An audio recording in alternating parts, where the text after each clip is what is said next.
अक्सर हमने अपने आसपास ऐसे बहुत से लोगों को देखा होगा जो दूसरों से कम हुनरमंद होते हैं। बाकियों के मुकाबले उनमें कम टैलेंट होता है, लेकिन फिर भी वो लोगों से ज़्यादा कामयाब हो जाते हैं।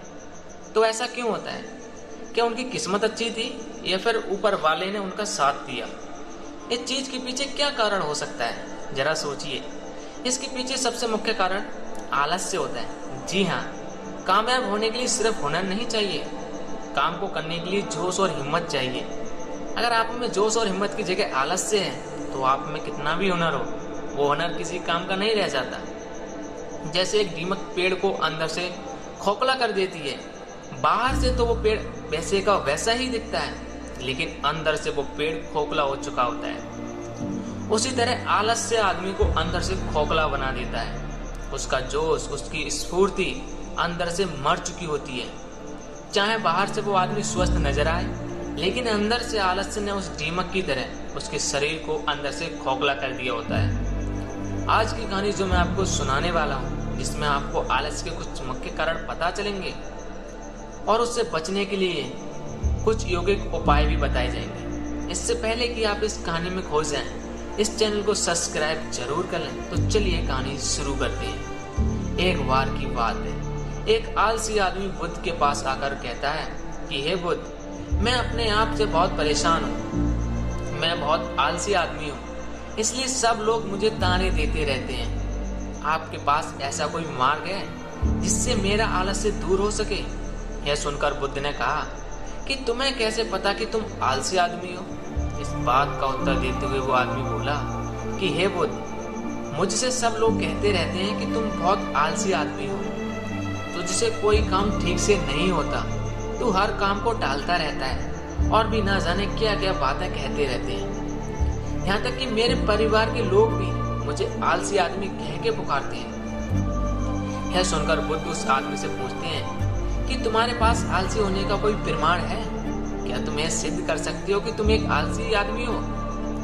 यह सुनकर वो आदमी कहता है कि हे बुद्ध, मैं कभी भी सुबह जल्दी नहीं उठ पाता हूँ और हर काम को टालता रहता हूँ। मुझे लगता है आलसी होने के लिए ये प्रमाण काफी होगा। आदमी की ये बात सुनकर बुद्ध कहते हैं कि आलस्य को समझने के लिए हमें यह जानना होगा कि आलस्य क्या है और वो किसी आदमी के शरीर में कैसे जन्म लेता है। अगर कोई आदमी किसी काम में पूरा मन नहीं लगा पा रहा है, उसमें उस काम के प्रति जोश नहीं है, उत्साह नहीं है, तो उसका कारण आलस्य होता है। आलस्य जोश और उत्साह का विपरीत होता है। आलस्य समझने के लिए हमें यह जानना अति आवश्यक है कि आलस्य आदमी के भीतर दो स्तर पर जन्म लेता है, शारीरिक स्तर और मानसिक स्तर। यह कहते हुए बुद्ध ने उसे समझाते हुए कहा कि सबसे पहले आलस्य को शारीरिक स्तर पर समझते हैं। इसके बाद बुद्ध ने अपने धम्म के वृक्षों की ओर इशारा करते हुए कहा कि तुम जरा गौर से इन वृक्षों का चलना, उठना, बैठना और लेटना देखो।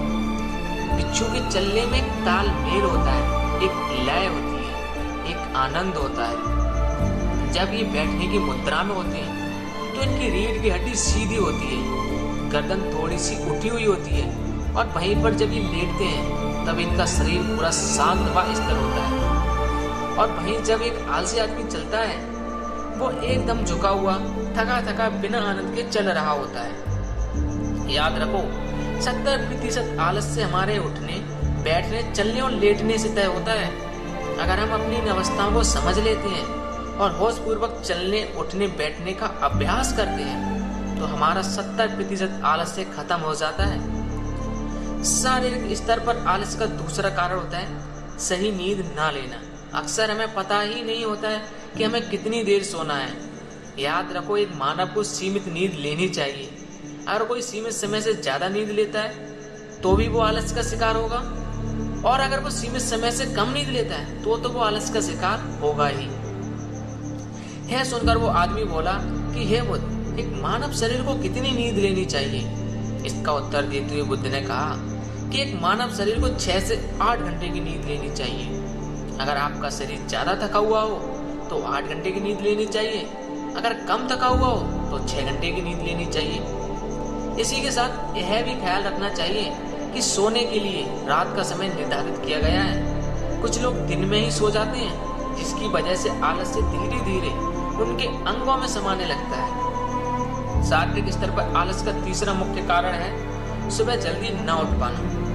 पूरी प्रकृति, यहाँ तक कि पेड़ पौधे और पक्षी भी सूर्य उदय होने से पहले जाग जाते हैं।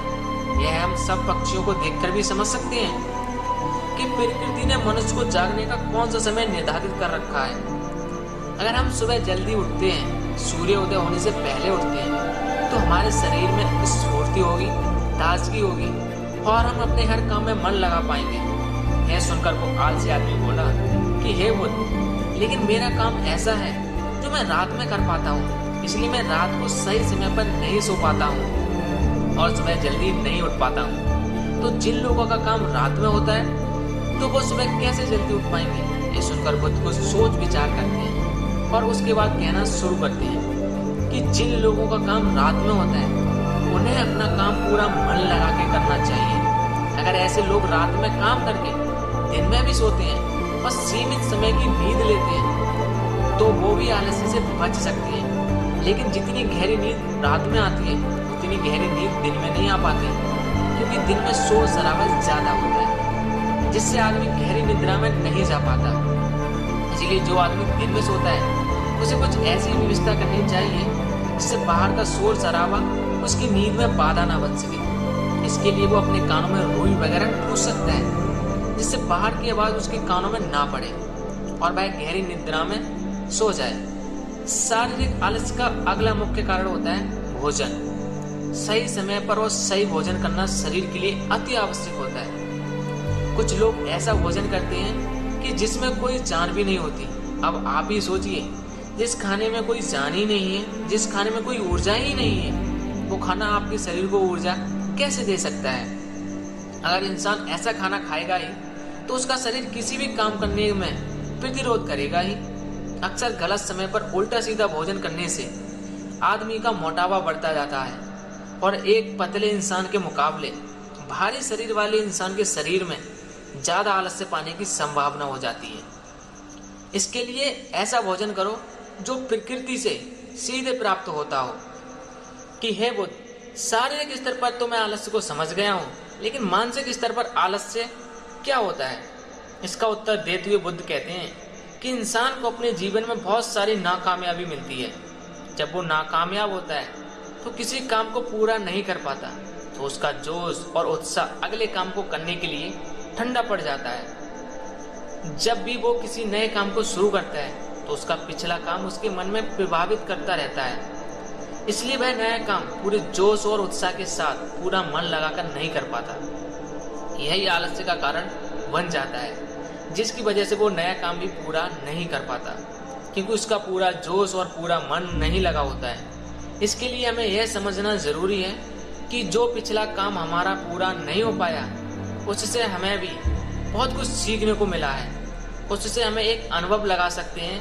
तो पिछले काम के प्रति नकारात्मक नजरिया रखने की बजाय सकारात्मक नजरिया रखेंगे तो आलस्य हमारे मन में नहीं आएगा। मानसिक स्तर पर आलस्य का दूसरा कारण होता है हमारा लक्ष्य का स्पष्ट ना होना। यह कहकर बुद्ध उस आलसी आदमी से सवाल करते हैं, यदि मान लो तुम किसी जंगल में फंस गए हो और तुम्हारे पास खाने पीने के लिए कुछ भी नहीं है तो तुम क्या करोगे? वो आदमी कहता है कि हे बुद्ध, मैं जिंदा रहने के लिए उस जंगल में खाने पीने का सामान ढूंढूंगा। यह सुनकर बुद्ध कहते हैं कि अगर तुम्हें फिर भी खाने पीने का सामान नहीं मिला तो?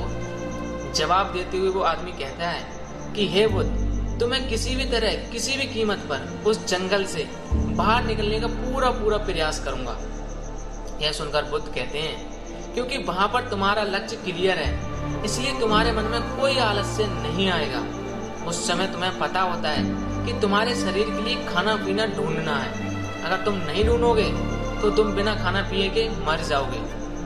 लेकिन हमारे दैनिक जीवन में हमारा लक्ष्य स्पष्ट नहीं होता है, जिसकी वजह से हमारे मन की ऊर्जा इधर उधर बिखरती रहती है। तो कोई आलस्य, कोई ताकत हमें हमारे लक्ष्य से प्राप्त करने से नहीं रोक सकती। इसी तरह अगर हमारे पास उस काम को करने की कोई ठोस वजह नहीं होती तो भी हम उस काम को टालते रहते हैं। उस काम को करने का हमारा मन नहीं करता, क्योंकि हमारे मन में यह बात समाई होती है कि उस काम को करके कोई फायदा तो होगा नहीं। इसलिए उस काम को करने के लिए किसी ठोस वजह को जानना बहुत जरूरी होता है। बहुत सारे लोग व्यायाम करने की अहमियत नहीं समझते हैं क्योंकि वो इसकी वजह नहीं देख पा रहे हैं। वे सोचते हैं कि व्यायाम करने से क्या फायदा, लेकिन जो आदमी दूरदर्शिता रखता है, जो आदमी है देख पाता है कि अगर मैं आज व्यायाम नहीं करूंगा तो भविष्य में मेरा शरीर कितने रोगों से ग्रस्त हो सकता है, तो ऐसे आदमी के पास स्पष्ट लक्ष्य भी होता है और ठोस वजह भी होती है। इसीलिए वो लोग व्यायाम भी करते रहते हैं।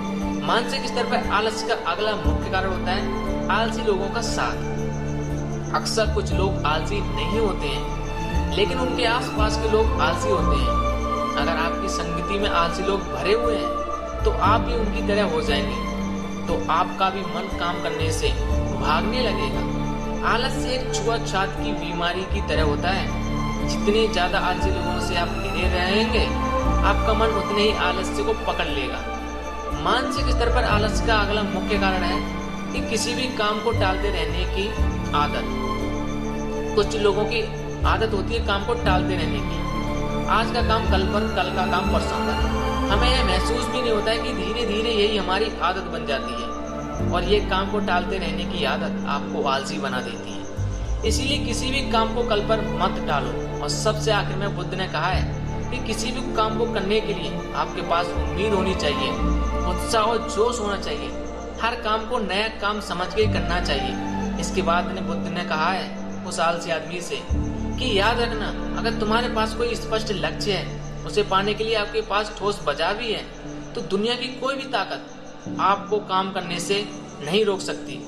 दोस्तों, अगर जीवन में कुछ हासिल करना है तो हमारे पास आज का ही समय है। यह मत सोचो कि कल आएगा।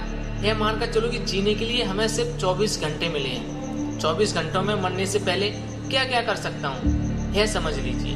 एक एक सेकंड करके एक मिनट बनता है और एक एक मिनट मिलकर एक घंटा बनता है और एक घंटे दर घंटे एक दिन बनता है। तो हमारे लिए सबसे ज्यादा जरूरी है वो सेकंड, जिससे हमारा पूरा दिन बनता है। इसलिए अपने किसी भी सेकंड को बर्बाद मत करो, क्योंकि एक भी बार जो घड़ी बीत गई वो वापस लौटकर कभी नहीं आती। तो दोस्तों, कैसी लगी कहानी कमेंट सेक्शन